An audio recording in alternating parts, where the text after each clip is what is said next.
저는 35살 여성입니다. 현재 직장을 다니고 있어요. 홀어머니 밑에서 어렵게 살면서 어린 나이에 가난까지 겪어가며 참 힘들게 살아왔죠. 아버지는 초등학교 때 돌아가셨습니다. 술을 워낙에 좋아하시던 분이라 늘 술을 입에 달고 사셨죠. 아빠는 일용직을 하시며 하루 벌어 몇 날 며칠을 술을 드시는 생활을 반복했고, 그 덕분에 엄마는 집에 생활비 하나 보태주지 않는 아빠로 인해 홀로 외동딸인 저를 키워내셨습니다. 엄마는 식당도 해보시고 보험도 해보시고 화장품도 팔아보며 안 해본 일 없게 이것저것 일을 하며 저를 키우셨어요. 그런 엄마의 노력을 알았기 때문에 저는 꼭 성공해서 엄마를 호강시켜주고 싶었어요. 아빠는 미웠지만 그래도 잠깐 동안 술을 안 마시는 아빠는 저에게는 참 다정하신 분이기 때문에 어떻게든 제가 술을 끊도록 해드려보고 싶었어요. 하지만 제가 중학교 들어가기 전 초등학교 6학년 때 당뇨에서 합병증이 와서 갑작스럽게 돌아가시게 되었고, 그때부터 엄마는 정말 혼자가 되어 저를 키워내셨습니다. 주변에서는 재혼도 이야기하는 듯 했지만 엄마는 재혼한다면 저에게 절대 도움되지 않을 거라고 하시면서 오로지 저만 보며 그 외로운 인생을 살아내셨습니다. 그래서 저도 악착같이 공부했습니다. 엄마 하나만 보며 엄마가 저로 인해서 호강하실 수 있도록 말이죠. 그 노력 덕분에 저는 고등학교 3년 내내 전교 등수에서 떨어진 적이 없었고, 서울에 꽤나 좋은 명문대로 들어가서 졸업까지 마쳤어요. 졸업 후에는 월급을 많이 주는 곳으로 들어가 취직을 했고, 그때부터는 엄마에게 매달 용돈 드리고 맛있는 거 사드리면서 조금씩 여유 있는 삶을 살 수 있었습니다. 엄마도 그때부터는 식당살이를 마치고 평소에 본인이 너무나 하고 싶어 했던 뜨개 공방을 차려 동네 아주머니들을 대상으로 뜨개질하면서 취미도 즐기고 돈도 버시면서 그렇게 소소하게 살아가셨습니다. 저는 그 모습이 보기 좋았습니다. 하지만 엄마는 젊을 때부터 오랜 시간 고생을 한 탓에 몸이 많이 좋지 않으셨어요. 이미 관절은 많이 망가져 있었고 허리도 좋지 않아 늘 병원에 다니면서 물리치료를 받으셔야만 했죠. 저는 엄마의 걱정이 더 나빠지기 전에 결혼해서 손자라도 얼른 볼 수 있게 해주고 싶은 마음이 컸습니다. 마침 그 시기에 저에게 다가오는 직장 동료가 한 명 있었어요. 저에게 호감이 있다는 건 알고 있었지만 어디에서 제가 소개팅을 받기로 했다는 걸 들었는지 그때부터 본격적으로 저에게 다가오기 시작하더군요. 그래서 저는 직장 동료에게 부탁해서 하려고 했던 소개팅도 취소하고 그 남자에 대해 더 알아볼 겸 조금씩 만나봤습니다. 근데 만나면 만날수록 괜찮은 사람이라는 게 느껴지더라고요. 적당히 매너 있고 젠틀해서 인기도 많을 것 같은 사람이 제가 좋다고 하니까 저는 더 설레고 기분도 좋았고요. 그래서 정식으로 교제까지 받아들이게 되었고, 저희는 2년 정도 연애를 하다가 결혼까지 하게 되었어요. 그 사람은 저에게 첫 남자였습니다.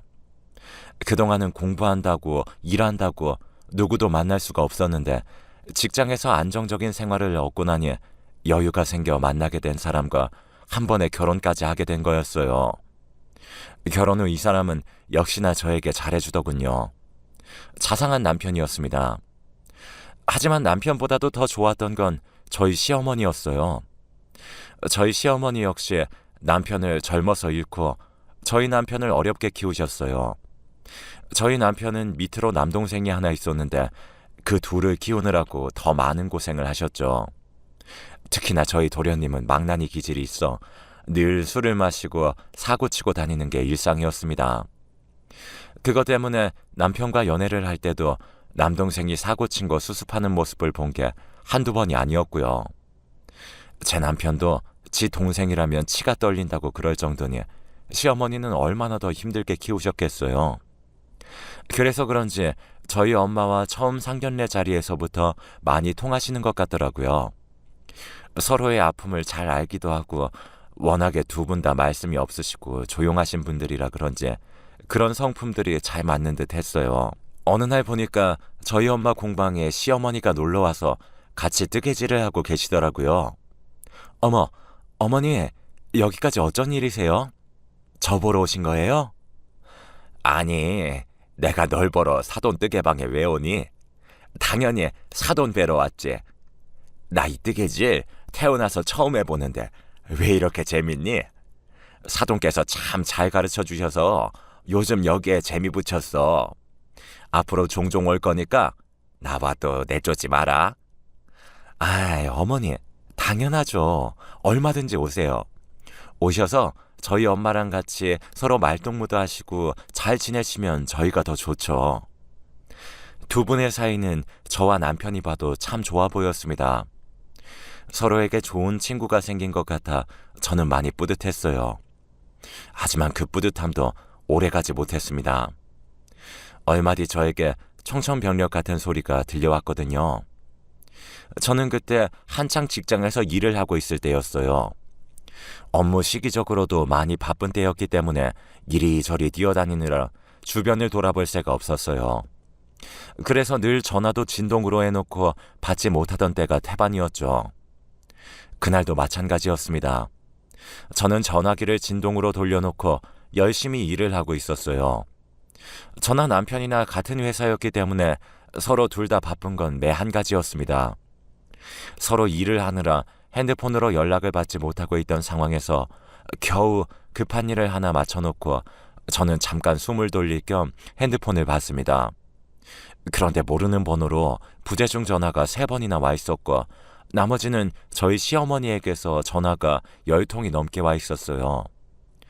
저는 무슨 급한 일이길래 전화를 이렇게나 많이 하셨나 싶어서 얼른 어머니에게 전화를 드렸어요. 어머니, 무슨 일이세요? 전화를 왜 이렇게 많이 하셨어요? 죄송해요. 핸드폰을 진동으로 해놓고 가방에 넣어놨더니 전화 온 걸 이제 알았네요. 아이고, 왜 이렇게 전화를 안 받아? 일단 얼른 민준이랑 병원으로 좀 와. 지금 사돈이 많이 다치셨어. 오늘 장 보러 나갔다가 뺑소니를 당하셨나 봐. 급하게 병원으로 모시긴 했는데 지금 의식이 없으시다. 병원에서는 계속 지켜봐야 한다는데 아마도 의식이 돌아오기 힘들 거래. 그러니까 얼른 와, 얼른. 저는 청천벽력과도 같은 소리에 너무나도 놀라 얼른 병원으로 달려갔습니다. 엄마는 수많은 기계들을 몸에 매달은 채 응급실 베드 위에 누워 계셨어요. 어머니, 이게 무슨 일이에요? 저희 엄마 왜 여기에 누워 계세요? 왜요? 아가, 어쩌니? 이걸 어쩌면 좋아. 그 뺑소니가 음주운전자였나 봐. 횡단보도 건너고 있는데 갑자기 와서는 치고 간 것 같아. 병원에서는 보호자한테 알려야 하니까 너한테 먼저 전화를 한 것 같은데 너도 안 받고 사위도 안 받고. 근데 제일 최근 전화 목록에 내가 있어서 나한테까지 전화가 왔더라고. 일단 위기는 넘겼다고 하니까 조금만 더 지켜보자. 아가, 너무 걱정하지 말어.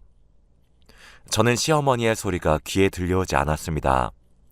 그저 제 눈앞에 누워있는 엄마에게 온 신경이 쏠려 있었고 어떻게 해야 할지 조금도 감이 잡히질 않았어요. 그저 제발 옛날처럼 다시 눈을 떠서 인자하게 저를 보고 웃어주면 그걸로 족할 것 같았습니다.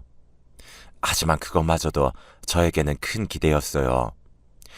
결국 엄마는 그날을 넘기지 못하고 돌아가셨습니다. 저는 세상이 무너지는 것 같았어요.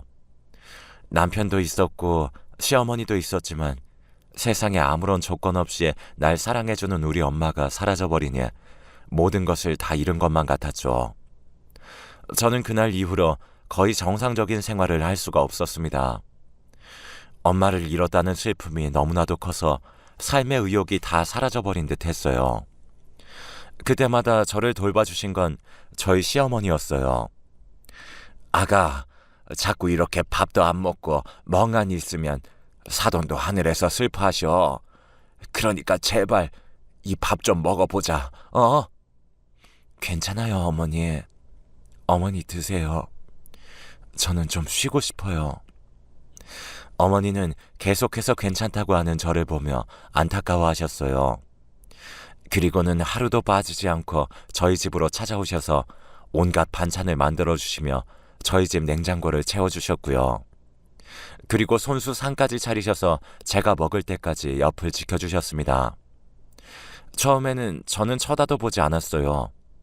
하지만 하루도 빼먹지 않으시는 어머니의 노력을 무시할 수 없었어요. 그래서 결국에는 한 숟갈씩 뜨게 되었고, 그게 한 달 이상 흘러가다 보니 조금씩 마음이 채워지면서 회복될 수 있었습니다. 그렇게 저는 엄마를 잃은 슬픔을 이겨낼 수 있었어요. 물론 저희 남편도 노력을 많이 했습니다. 그래서 잘 일어날 수 있었던 거였고요. 하지만 하늘은 제 편이 아니었던 것 같습니다. 저희 엄마를 뺏어간 것도 모자라 이번에는 그렇게 착하고 다정했던 저희 남편까지도 뺏어가려고 했어요. 이번에는 생이별이 아닌 남편의 변해버린 모습으로 말이에요.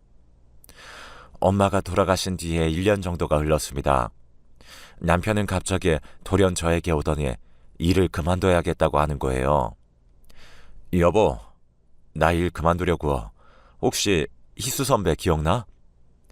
그 선배, 남편이 이번에 사업을 하나 시작하는데 파트너가 좀 필요한가 봐.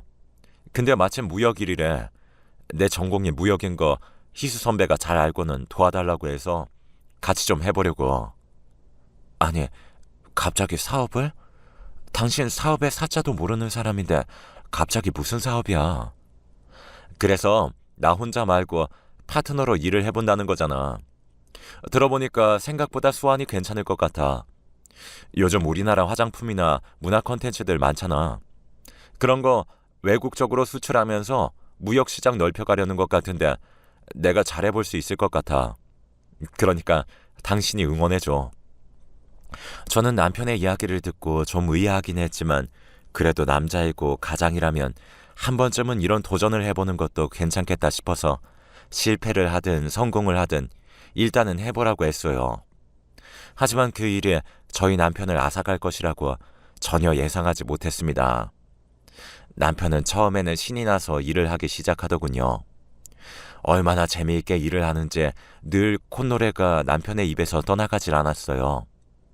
하지만 몇 달 뒤 남편은 저에게 심각한 목소리로 말했습니다. 여보, 지금 사업 구상하고 있는데 자금이 더 필요할 것 같아. 아무래도 내 돈 말고도 우리 모아두었던 돈 좀 더 써야 할 것 같아서 말이야. 그거 좀 잠깐 가져다 쓰면 안 될까? 뭐? 그건 절대 안 돼. 그거 우리 아이 낳고 나면 더 큰 집으로 이사 가려고 모으고 있는 거잖아. 당신은 어떻게 손댈 게 없어서 그걸 가지고 가려고 해? 그건 절대 안 돼. 남편은 우리의 유일한 재산인 돈까지 가지고 가려고 했습니다. 하지만 그건 절대 제가 안 된다고 말렸어요. 그랬더니 남편도 순순히 알겠다고 하고는 두 번 다시 이야기를 꺼내지 않더라고요. 하지만 거기에서 저는 조금 더 남편을 의심하고 그 통장을 아예 제가 관리를 해야만 했습니다. 그 이야기가 끝난 것으로 알고 있던 저는 몇 달 뒤 점점 얼굴색이 안 좋아지는 남편을 보면서 걱정이 되었어요. 매번 부르던 콧노래는 들어간 지 오래였고 어디에서 한참을 뒹굴다 오는지 집에 들어왔을 때 보이는 모습은 헝클어진 머리와 엉망이 되어버린 옷매무새뿐이었죠. 여보, 요즘 사업은 잘하고 있는 거 맞아? 안색이 좀 안 좋아. 걱정하지 마. 그냥 잘하고 있으니까. 당신은 당신 일이나 잘해. 뭐? 말을 왜 그런 식으로 해? 나는 걱정돼서 하는 말인데. 아, 무슨 여자가 바깥 일에 그렇게 관심이 많아. 아무 걱정도 하지 마.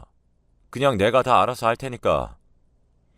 남편은 걱정 어린 저의 소리에 다짜고짜 화를 냈고 저도 그 상황에 화가 났지만 그냥 요즘 일이 잘 안 풀리나 보다 생각을 하고는 남편을 이해하려고 노력했어요.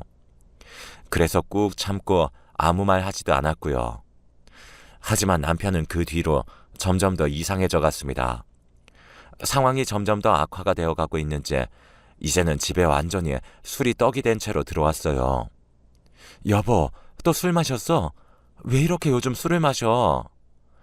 아, 거참 또 이러네. 내가 뭘 하든 말든 신경 쓰지 말라고. 어떻게 신경을 안 써? 내가 말했지.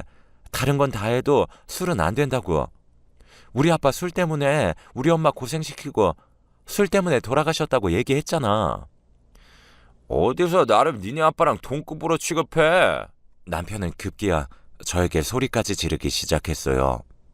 저는 그 모습을 보고는 기가 차 말이 나오지 않았고요. 그리고 좀 무서웠습니다. 처음 보는 남편의 태도였거든요. 저희 시어머니도 남편의 이런 모습을 보면서 처음에는 많이 말리셨습니다. 하지만 통하지 않았어요. 그 뒤부터 저희들은 자주 싸웠습니다. 남편은 하루도 빠짐없이 술을 마셨고 집으로 돌아왔을 때 저는 그 모습이 보기 싫어 남편에게 소리를 질렀어요. 술 마셨어? 또 술 마신 거냐고. 도대체 언제까지 이럴 거야? 언제까지 술에 빠져 살 거냐고. 저는 그날도 어김없이 술을 마시고 들어온 남편에게 화를 냈습니다. 그리고 그날의 남편은 완전히 술에 정신이 나갔는지 화를 내고 있는 저를 보더니 평소보다 더 흥분을 하기 시작했어요. 이게 진짜 신경 끊으라고 했지? 내 일에 상관 말라고 했잖아. 남편은 저에게 소리를 치고는 광기 어린 눈빛으로 싹 변해버린 뒤 벼랑간 제게 손찌검을 했습니다. 정신적인 충격이 컸던지 머리가 띵하고 온 신경이 다 욱신거리는 듯 했습니다. 저는 그 자리에서 충격을 받아 일어나지 못했어요. 남편이 저를 때렸다는 사실이 믿기지 않았습니다. 남편은 저를 때려놓고도 분이 풀리지 않는지 저에게 다가오려고 했어요. 하지만 그때 저는 눈에서 광기가 아직 안 빠진 남편의 모습을 보고 위협을 느끼게 되면서 시댁으로 도망을 가버렸습니다. 뒤늦게 정신이 차려지면서 그때부터 눈물이 나더군요. 시댁집까지는 걸어서도 갈 수 있었기 때문에 한 20분 동안 걸어가며 내내 정신 나간 여자처럼 울었습니다. 그리고 시댁으로 가서 모든 사실을 어머니께 말씀드리며 눈물을 흘렸어요. 어머니는 저의 이야기를 듣더니 완전히 화가 나 당장 달려가서 남편을 가만두지 않겠다고 하셨습니다. 하지만 저는 처음 보는 남편의 모습을 떠올리며 어머니에게도 어떻게 할지 모르겠다는 생각이 들어 말렸어요. 그리고 그 다음날 조심스럽게 집으로 어머니와 같이 들어가 보려고 했어요. 근데 남편은 아침 일찍 술이 깨고 전날 본인이 한 짓이 기억이 났는지 저희가 집으로 가기 전에 시댁으로 왔습니다. 그리고는 제 앞에 무릎을 꿇고 용서를 구했어요. 여보, 미안해. 어제는 내가 정말 정신이 나갔었나 봐. 나 다시는 안 그럴게. 술도 이젠 안 마실게. 내가 얼마나 무서웠는지 알아? 이 나쁜 놈아. 저는 저에게 진심으로 미안해하는 남편의 등짝을 때리며 울었습니다. 옆에서 시어머니도 남편을 한참을 나무랐어요. 이놈의 자식아, 제일 용서 못 받을 놈이 지 마누라 때리는 놈이야. 알아? 다시는 네 부인한테 손찌검 하기만 해봐. 그때는 내가 가만 안 둬. 어머니는 저와 같이 남편에게 으름장을 놓으셨어요. 그렇게 그 사건이 일단락되는 듯 했습니다. 하지만 한번 시작이 되면 그 다음은 쉽다는 말은 사실인 건지 남편은 또다시 술을 마시기 시작했고 술을 마신 뒤 제가 큰 소리를 내면 또다시 손을 올렸어요. 그렇게 한 번이 두 번이 되고 두 번이 세 번이 되면서 저는 이혼을 결심했습니다. 그리고 그러는 사이 남편의 친구가 저에게 찾아와 남편의 상황에 대해 다 이야기를 해주더군요. 재수씨, 제가 민준이 친구로서 진짜 저놈 인생 말아먹으면 안 되겠다 싶어서 말씀드려요. 민준이 쟤 사기당했어요. 근데 재수씨한테 절대로 말하지 말라고 하더라고요. 어마어마하게 받은 대출금이랑 재수씨랑 같이 모은 돈까지 본인이 다 써버린 거 알면 난리 날 거라고, 자기 이혼당할 거라고 절대 말하지 말라고 그랬는데 지금 저 자식 하는 꼴 보니까 안 되겠어요. 그러니까 쟤 좀 옆에서 잡아주세요. 대출에다가 우리가 모아뒀던 돈까지 다 썼다고요? 저는 남편의 친구의 이야기를 들으면서 더 큰 배신감이 들었습니다. 그래서 더더욱 이혼을 결심할 수밖에 없었어요. 저와 약속했던 것까지 다 어기고 그래놓고도 제게 손찌검을 한 그 사람을 용서할 수 없었죠. 남편의 친구는 남편의 인생을 구제해주라며 저에게 전달한 이야기였지만 저는 오히려 그 이야기를 듣고 남편을 더 용서할 수 없어서 이혼을 더 빠르게 진행을 했습니다. 남편에게 이혼을 이야기했을 때도 남편은 술에 떡이 되어 있었어요. 저는 술에 취해 있는 남편에게 이야기를 했고 그때도 남편은 이혼 이야기를 꺼내는 제게 손을 올리려 했습니다. 저는 결국에는 이 상태로는 도저히 같이 지내는 것도 안 되겠다 싶어서 집을 나와버렸고 회사 근처에 있는 원룸으로 집을 잡아놓고는 별거를 하다가 겨우 이혼을 할 수 있었어요. 이혼을 할 때 다른 건 걸리는 게 하나도 없었어요. 오직 우리 엄마처럼 저를 아껴주고 사랑해 주었던 시어머니만이 제 마음속에 걸림돌로 다가왔어요. 그래서 이혼을 결심하고 나서 남편에게 이야기하기 전 미리 어머니에게 찾아가 말씀을 드렸어요. 저는 처음 제가 맞은 날 이후 심적으로 저에게 많이 미안해하시고 힘들어하셨던 어머니를 생각해 그동안 제가 맞고 지낸다는 이야기를 하지 못했어요. 그리고 그날 이혼을 말씀드리면서 모든 사실을 다 털어놓았습니다. 어머니, 죄송해요. 그동안 어머니 많이 힘들어하실 것 같아서 말씀 못 드렸는데 저 그이한테 많이 당했어요. 첫날 그랬던 이후로 계속해서 손을 올리더라고요. 근데 이제는 정말 못 견디겠어요. 그래서 이혼하려고요. 이해해 주세요. 어머님, 죄송합니다. 뭐야? 이혼이라고? 아이고, 이게 무슨 일이야? 아가, 그동안 왜 말을 안 했어? 그럼 내가 그 자식을 어떻게든 너한테 싹싹 빌게 만들었을 텐데 왜 참았어, 왜? 어머니는 크게 한탄하시며 제 앞에서 많이 우셨습니다. 그런 어머니를 부둥켜 안고 저도 같이 울었어요. 어머니는 제가 이혼하고자 하는 것에 대해 바로 동의를 하셨습니다. 본인 아들이지만 절대로 용서하지 말라고 하시면서요. 그렇게 이혼을 하고 완전히 남남이 된 이후로 저는 어머니도 찾아뵙지 않았습니다. 어머니를 뵈러 가면 전 남편도 자연스럽게 볼 수밖에 없을 것 같았기 때문이었죠. 매정하다고 해도 소용없었어요. 하지만 어머니는 제가 이혼한 그 해부터 시작해서 저에게 김장철이 지나고 나면 늘 잘 담가진 김장김치를 회사로 3통씩이나 보내셨어요. 그리고 그 김치통에는 정갈한 글씨로 본인이 직접 쓰신 제 이름이 적혀 있었죠.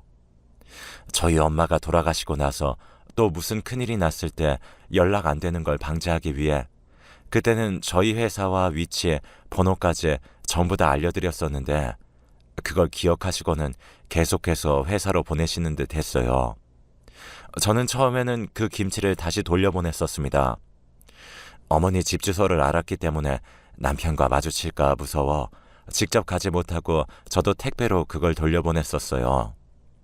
하지만 매년 어머니는 포기하지 않고 저에게 같은 시기에 김치를 보내셨습니다.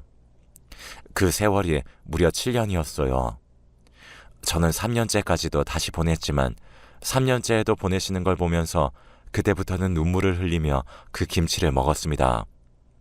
평소 저를 끔찍하게 생각하셨던 어머니를 알았기에 그 김치를 어떤 심정으로 보내셨는지는 처음부터 잘 알고 있었거든요.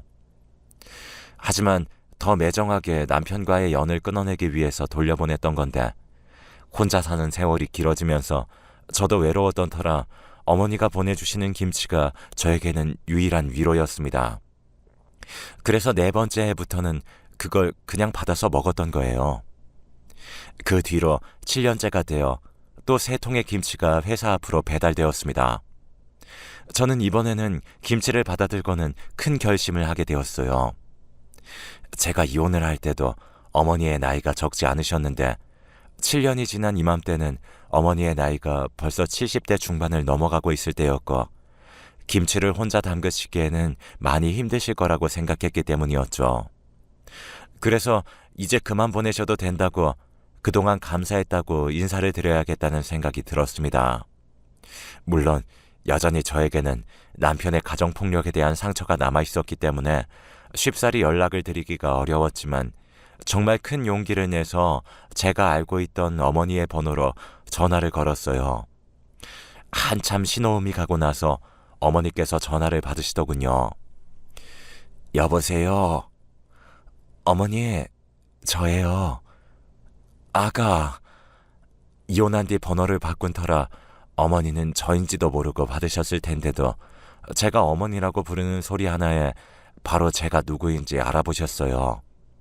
그리고는 평소에 늘 저를 불러주셨던 것처럼 따뜻하게 불러주셨습니다. 저는 어머니의 목소리를 듣자마자 눈물부터 났어요.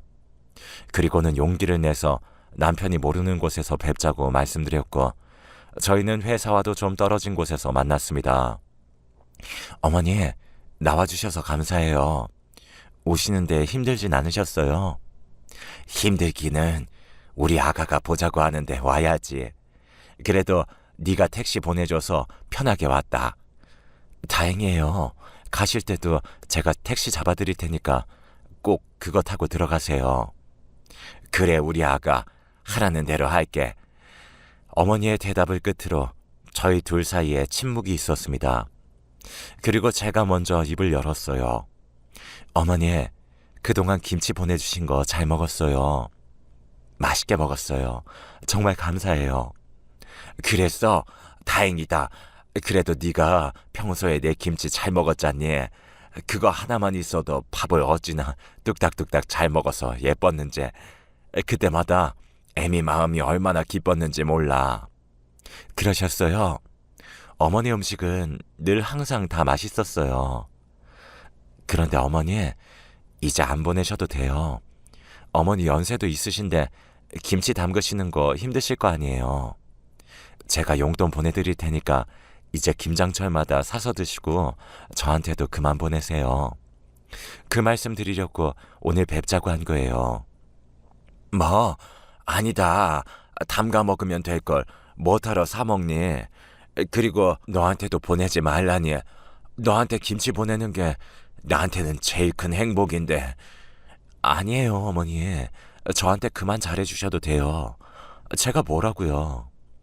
어머니 아들도 버린 사람인데 뭐가 예쁘다고 김치까지 담가주세요. 그만하세요. 그러지 마라, 아가. 네 시애미 내치지 마. 난 네 애미 도리를 하고 사는 것뿐이다. 제발 그것만은 막지 말아줘. 안 된다. 어머니, 저한테 김치 보내주시는데 무슨 소리예요? 그러지 않으셔도 돼요. 아니, 그게 아니고 아가 실은 그 도리 사돈한테 아는 거야.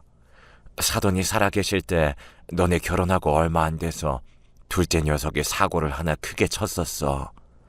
친구들이랑 술을 마시다가 옆 사람들이랑 시비가 붙었는데 그래서 그때 몸싸움을 하다가 같이 싸운 사람 중에 하나가 머리를 좀 크게 다친 거야. 그 집에서는 둘째를 감방에 보내겠다고 난리를 치는데 그때 내가 가서 정말 싹싹 빌었거든.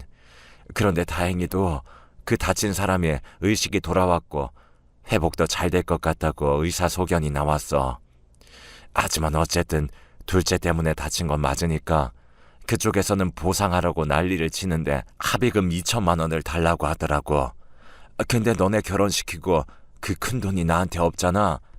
내가 걱정이 돼서 사돈한테 하소연한다고 말했던 걸 사돈이 글쎄 비자금으로 모아둔 돈이 있다면서 그걸 나한테 가지고 왔다. 그 돈 덕분에 둘째가 감방 신세를 면할 수 있었어. 그때 정말 내가 얼마나 사돈한테 미안하고 고마웠는지 몰라.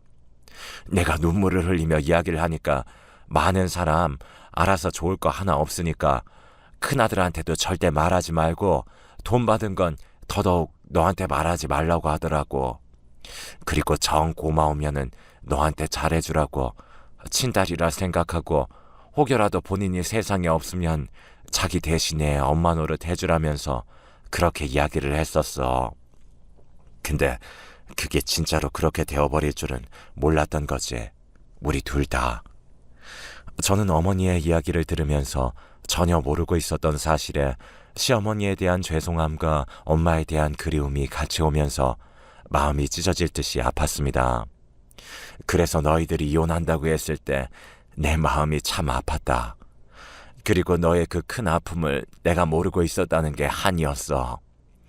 우리 아들이야 본인이 잘못한 일이니 달게 받아야겠지만 넌 무슨 죄가 있어서 폭력에 이혼에 겹겹이 그 아픔을 짊어져야 하니 마음이 아프더라고. 게다가 널 친딸처럼 생각해달라는 사돈의 말도 생각나서 더 가슴이 아팠고, 그래서 김치라도 보내면서 내 도리를 다해야겠다 생각한 거야. 너를 생각한 것도 맞지만 나를 도와준 사돈에 대한 도리였다. 그게 내가 할 수 있는 최선의 도리였어. 어머니, 몰랐어요. 도련님도 그렇고 어머님이 그렇게 힘든 일을 겪으신 것도 몰라서 죄송합니다. 아니야. 우리가 다 말 안 한 건데 뭘. 그냥 있자니.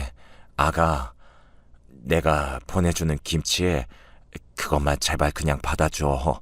힘들면 내가 알아서 그만둘게.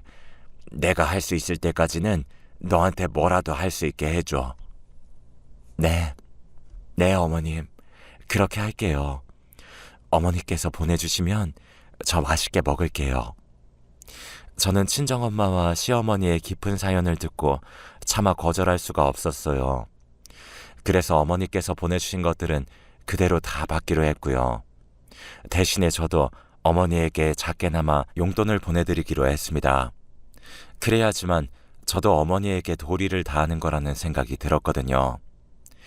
그날 제 남편에 대한 이야기는 하나도 하지 않았습니다. 그 뒤부터 저는 어머니와 만남을 다시 하기 시작했고, 남편은 다행히도 저와 이혼 후에 정신을 조금씩 차려 지방으로 혼자 내려가 일을 하고 있다는 이야기를 전해 들었습니다. 지금은 착실하게 잘 살고 있다는 이야기를 들은 뒤에도 저는 여전히 남편을 다시 만날 생각은 하지 않고 있어요. 그저 지금은 엄마 대신에 저희 어머니와 가끔씩 왕래를 하며 안부를 전하고 맛있는 것도 사드리고 있습니다. 김치도 잘 받고 있고요. 요즘은 반찬도 종종 보내주세요. 그게 기쁨이라고 하시는데 저도 막을 수가 없네요. 어머니는 본인 아들은 비록 이 모양 이 꼴이었지만 그래도 세상에는 괜찮은 사람이 훨씬 더 많으니까 저보고 얼른 좋은 사람 만나 연애도 하고 다시 결혼도 하라고 하시는데, 사실 저는 아직까지는 생각이 없습니다. 나이가 차고 있긴 하지만 매번 실패를 크게 해서 그런지 결혼에 대한 생각이 없는 상황이죠. 그래도 좋은 사람이 나타난다면 또 모르죠. 그때까지는 일에 집중하면서 살 계획이에요. 한번 믿었던 사람에게 크게 당하고 나니까 그 다음부터는 누구를 만나는 게 쉽지가 않아요. 그건 여러분도 아마 공감하실 것 같네요. 저는 결혼에는 실패를 했지만 그래도 그 결혼 덕에 엄마를 잃었어도 또 다른 엄마를 얻을 수 있었습니다. 그리고 지금은 혼자 사는 삶에 나름 잘 적응하며 잘 살고 있고요. 누가 보면 불쌍한 인생이라고 할 수도 있지만 저는 현재에 매우 만족하며 잘 살고 있어요. 그러니까 앞으로의 저의 삶도 응원해 주시길 바랄게요. 여러분도 늘 행복하시고요. 좋은 일이 삶에 가득하시길 응원하겠습니다. 긴 사연 들어주셔서 감사합니다.